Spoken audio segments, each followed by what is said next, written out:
आइए, दशरथ जी का जन्म कैसे हुआ।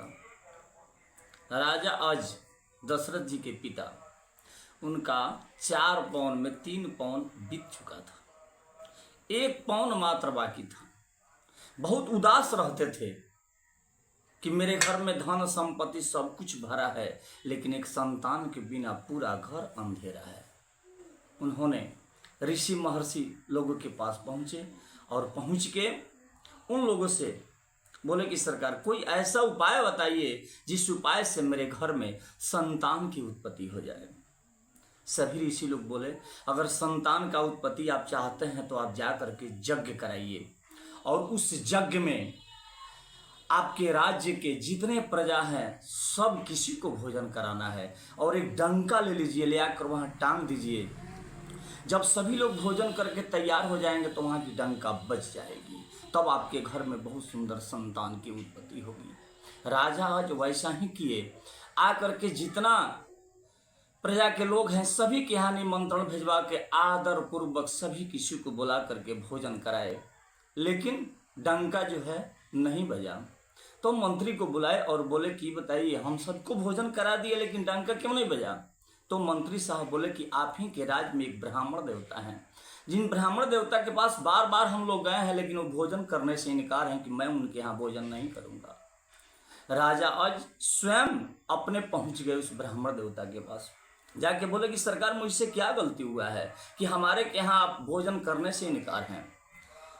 राजा आज से ब्राह्मण देवता बोले कि हे राजा, तुम सभी प्रजा के यहाँ से कर वसूल करके और अपने यहाँ सभी लोगों को भोजन करा रहे हो, उस भोजन में से मैं करने वाला नहीं हूँ। अगर मुझे भोजन कराना है तो अपने शरीर का परिश्रम करके मुझे भोजन कराओ। राजा आज बोले कि मैं ऐसा ही करूँगा।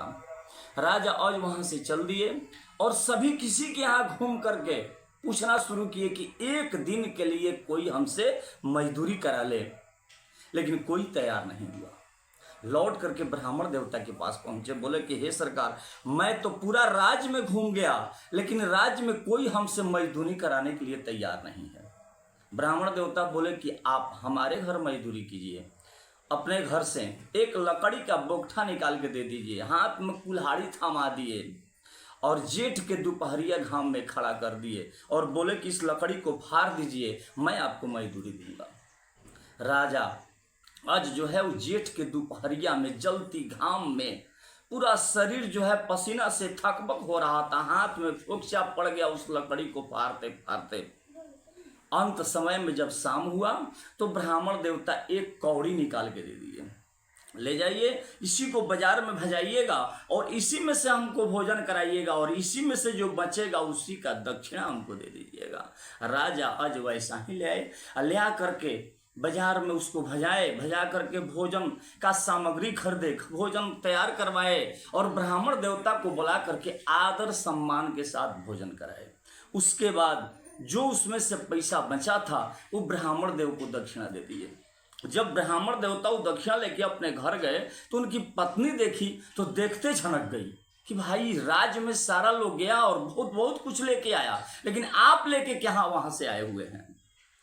ब्राह्मण देवता कुछ नहीं बोले, उनके हाथ में जैसे थमाते हैं वो औरत जो है वो रुपया जो है वहां से घुमा के फेंकती है। जब घुमा के फेंकने के बाद जहां रुपया जाके गिरा वहीं पर जाकर ब्राह्मण देवता बोले कि हे आज यहीं पर इस पृथ्वी को खुदवाया जाए। जब उस पृथ्वी को खुदवाना ही शुरू किए तो उसमें से एक तो खाली रथ निकला।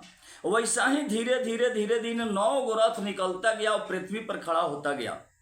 जब अंतिम में 10वां रथ निकला उसी पर दशरथ जी एक बालक के रूप में सवार होकर उस पृथ्वी से निकल करके खड़ा हो बैठ गए।